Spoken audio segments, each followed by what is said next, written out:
कराची के साहिली इलाकों में आने वाला तूफान, आए इसके पीछे वजूहात को जानते हैं। कहा जाता है कि इसके पीछे हजरत अब्दुल्ला शाह गाजी की करामात है, लेकिन साइंस इसके बिल्कुल बरहक है। आए अब हम बात करते हैं कि इसके पीछे असल वजूहात क्या थी। लोग कहते हैं कि ये सब सिर्फ हजरत अब्दुल्ला शाह गाजी की ही करामात का नतीजा है कि पानी हर साल की तरह जब भी समंदर में तूफान आता है वो पानी आता है और वो पानी दरबार को सलामी देकर चला जाता है। जी, तो अब हम बात करते हैं कि जब बहीरा अरब में मौजूद पिपर जुआए नामी समंदरी तूफान शुरू हुआ तो उसका रुख कराची की तरफ था। सोशल मीडिया पर यह बहस शुरू होगी कि ये तूफान कराची के सैल से टकरा जाएगा, इससे बहुत बड़ा नुकसान होगा, और हुकूमत पाकिस्तान ने इमरजेंसी अलर्ट कर दी और कराची खाली करने का भी हुक्म दे दिया।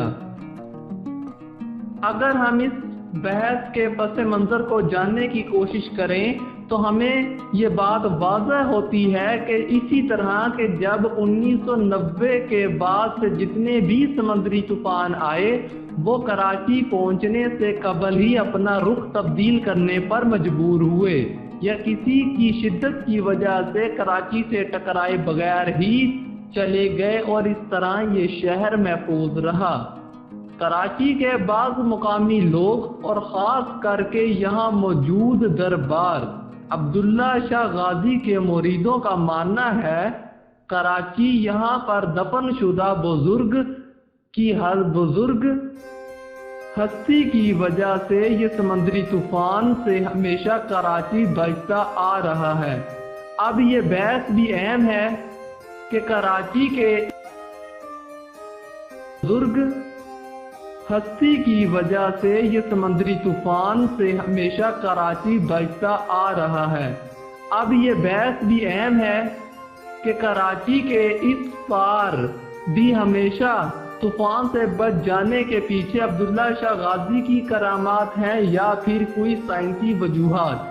तो अब हम पहले जानते हैं साइंसी वजूहात और उसके बाद हम अब्दुल्ला शाह गाजी की बात करेंगे। तो पहले हम बात करते हैं साइंसी वजूहात। कायदे आज़म यूनिवर्सिटी में शोबा अर्थ साइंसेस की प्रोफेसर डॉक्टर मोनालिसा ने BBC को बताया कि दुनिया के अक्सर ममालिक इस तरह की साइक्लोन को रोकने के लिए दीगर पेशगोही इक़दामात के अलावा साहिली समंदर पर वो एक दीवार बनाते हैं ताकि तूफान इस दीवार से टकराकर ज़्यादा नुकसान का बाइस ना बने। और इसी तरह कराची में भी ये दीवार मौजूद है, अगर आपने देखा हो तो। इनके मुताबिक कराची 3 प्लेट इंडियन, यूरोशिया और अरेबियन की बाउंड्री पर वाक़िया है, जो समंदरी तूफान के लिए कुदरती रुकावट साबित होती है। इन प्लेट्स की वजह से समंदरी तूफान को घूमने का मौका नहीं मिलता और फिर यह रुख मोड़ लेता है। यूं अपनी जुग्राफिये की वजह से कराची हर बार बच निकलता है। ताहम डॉक्टर मोनालिसा के मुताबिक इसका ये मतलब हरगिज नहीं कि हर बार ये प्लेट इस शहर को महफूज रख सकती हैं। वो कहती हैं कि अब कुदरती आफात का एक तसलसल है और कम वक्त में ये आफात देखने में आ रही हैं। इनके मुताबिक ये समंदर खुद भी अरेबियन प्लेट्स पर ही वाक़िया है। डॉक्टर मोनालिसा के मुताबिक जहां ये प्लेट्स कराची के लिए अहमियत अख्तियार कर गई हैं, वहां ये पाकिस्तान के लिए बड़ा खतरा भी बन सकती हैं। आने वाले दौर में ये पाकिस्तान के लिए खतरा का बाइस भी हो सकती हैं। पाकिस्तान और खित्ते में ज़ल्ज़ले भी इन प्लेट्स की मूवमेंट की वजह से आते हैं। जब ये प्लेट्स हरकत करती हैं तो इसके नतीजे में कुदरती आफात आती हैं, जैसा कि ज़ल्ज़ले वगैरह। आए तो अब हम इसके पीछे दूसरी वजूहात को जानते हैं, जो कि मुरीदों का कहना है कि ये अब्दुल्ला शाह गाजी की करामात हैं। उनके सदके से ही ये लहरें साहिल तक आती हैं और शहर को नुकसान नहीं पहुंचाती। ان کے بارے میں بہت سے لوگوں کا ماننا ہے کہ انہوں نے کراچی کی جانب آنے والی سمندری طوفان کو روک رکھا ہے۔ مورخ اور شہری منصوبہ بندی کے ماہر عارف حسین کے مطابق کراچی والوں کے لیے عبداللہ شاہ غازی کی حیثیت رکھتے ہیں، جنہیں شہر کا پیٹرن سیٹ کہا جاتا ہے۔ ان کے مطابق عبداللہ شاہ غازی کے بارے میں مختلف روایات ہیں، تاہم ان کی نسبت امام حسین سے ہے۔ ان کے مطابق کچھ روایت میں ہے کہ عبداللہ شاہ غازی سلطنت کے خلاف جدوجہد کرتے ہوئے آئے اور پھر وہ لڑتے ہوئے شہید ہو گئے۔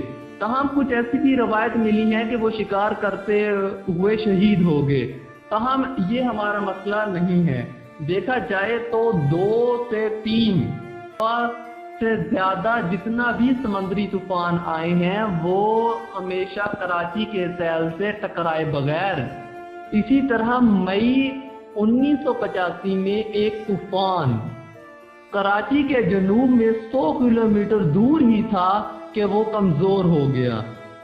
نومبر 1993 میں کیٹاگری A کا طوفان مڑ کر سندھ و گجرات سرحد کے قریبی سیل سے ٹکرایا۔ یہ طوفان کراچی میں صرف بڑے پیمانے پر بارش کا وجہ بنی۔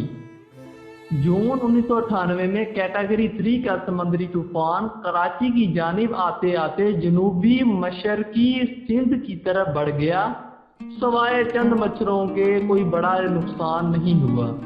اسی طرح مئی 1999 میں کیٹاگری 3 کا سمندری طوفان کراچی کے قریب ٹکرایا۔ اس سمندری طوفان نے سندھ کے ساحلی علاقے کو کافی نقصان پہنچایا اور یہ پاکستان کا ریکارڈ سخت ترین طوفان تھا۔ اسی طرح مئی 2001 میں بھی کیٹاگری 3 کا سائیکلون گجرات کے سیل سے ٹکرایا، اور اسی طرح اکتوبر 2004 میں بھی اونیل نامی سائیکلون کراچی اور سندھ کے ساحل کی جانب بڑھا، مگر بعد میں سمندر کی طرف واپس مڑ گیا اور کراچی بھی بس تیز بارش کا باعث بنا۔ جون 2007 میں گونو نامی سپر سائیکلون سے کراچی محفوظ رہا۔ جون 2007 ہی میں یمن نامی ایک سمندری وبا و ہوائی طوفان کراچی کے قریب سے گزرا اور اس سے کوئی زیادہ نقصان نہیں ہوا۔ اسی طرح نومبر 2009 میں فائن نامی سائیکلون پہلے ہی دم توڑ گیا اور اس سے کراچی محفوظ رہا اور یہ بس تیز ہواؤں کا سبب بنا۔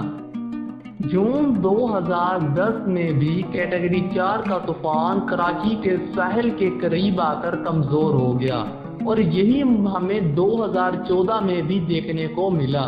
اب آپ بتائیں کہ 2023 میں بھی دوبارہ ایسا ہی ہوا۔ اگر ہم دیکھیں تو اس کے پیچھے سائنسی وجوہات بھی ہیں جو ہم نے آپ کو بتائیں، لیکن موریدوں کا کہنا ہے۔ اسی طرح نومبر 2009 میں فائن نامی سائیکلون پہلے ہی دم توڑ گیا اور اس سے کراچی محفوظ رہا اور یہ بس تیز ہواؤں کا سبب بنا۔ جون 2010 میں بھی کیٹیگری 4 کا طوفان کراچی کے ساحل کے قریب آ کر کمزور ہو گیا اور یہی ہمیں 2014 میں بھی دیکھنے کو ملا۔ اب آپ بتائیں کہ 2023 میں بھی دوبارہ ایسا ہی ہوا۔